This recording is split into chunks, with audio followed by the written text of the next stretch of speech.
Hey everybody, Dr. Scott Keller here, coming from my garage today. Happy Memorial Day. Today is Monday. Hopefully you all did Murph sometime today, and hopefully it went well for you. Just thank all our veterans and those who've given their lives for our country, first of all. Today in this month, I guess we're dedicating to the thoracic spine.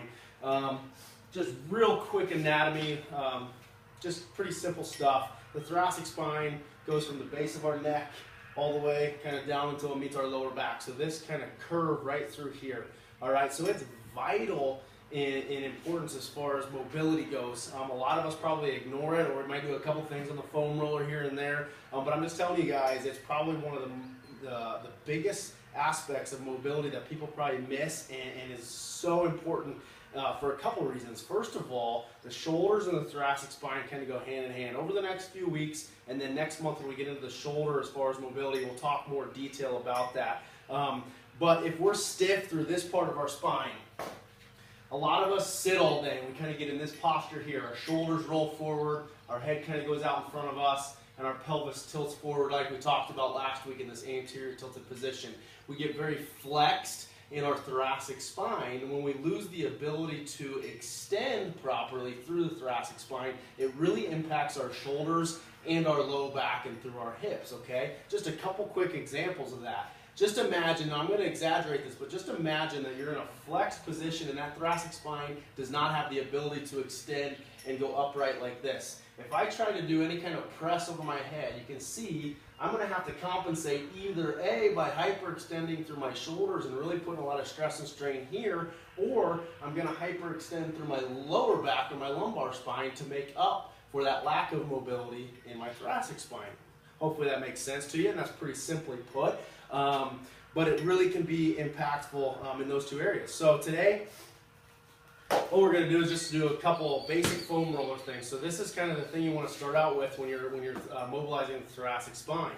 Number one, you can lay, I call this the lazy man's way. But basically, if you're just at home and you're feeling really stiff and tight, you just lay on it the lengthways and just rest your hands out towards your waist here. All you do is start moving your hands up like this. Okay, until you feel like a tight spot through your chest, and just let your chest and your thoracic spine open up over that foam roller. Okay, so I'm just going to hang out right there and let that relax down until my hands contact the floor, and I can work my way up and finding different spots all the way up until I'm overhead. Maybe my overhead press position, my snatch, my overhead squat position, etc. Okay, so this is just a really easy way to open up the chest into that thoracic spine. All right. The next thing we're going to do in the actual kind of mobility drill for the week is going to be the actual foam rolling part. So I'm going to start here. I'm going to squeeze my glutes and tighten my core, okay, and raise up into a bridge position here. I see this a lot where a lot of people get lazy with this, and what I see is they drop their butt and their lumbar spine is in hyperextension. So we want to keep that butt raised, our core tight, so we're getting all true thoracic spine extension over the foam roller. The position here is going to be hands are going to be behind my head supported. My elbows are going to come up together, and I'm just going to start using my feet to roll up and down. Okay? Now the important thing, once again, is to let that spine extend over the foam roller without compromising my lumbar spine, okay? So I'm just going to roll up and down like this, maybe spending about 30 seconds doing that. Okay? The next thing I'm going to do is I'm going to add a little bit of a movement to that. I'm going to just do a tiny crunch, and then I'm going to let my breath out and extend over the foam roller. Once again, if you notice here, I'm stable in my core. The improper way to do this would be crunch and hyperextend my ribs, dropping my butt towards the floor. Okay? Proper way to do it, crunch and then extend.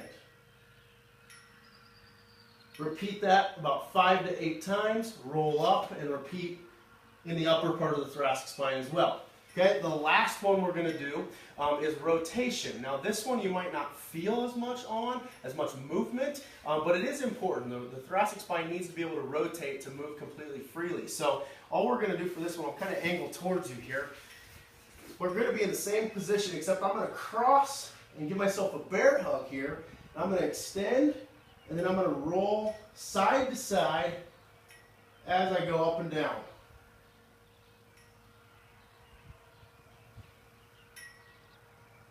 Okay, same principles apply on this one. Keep your core tight. Make sure you're squeezing your glutes. Just extend through the thoracic spine, and then just give a side-to-side roll all the way up from the base of the neck down below your shoulder blades to where it meets the lumbar spine, all right?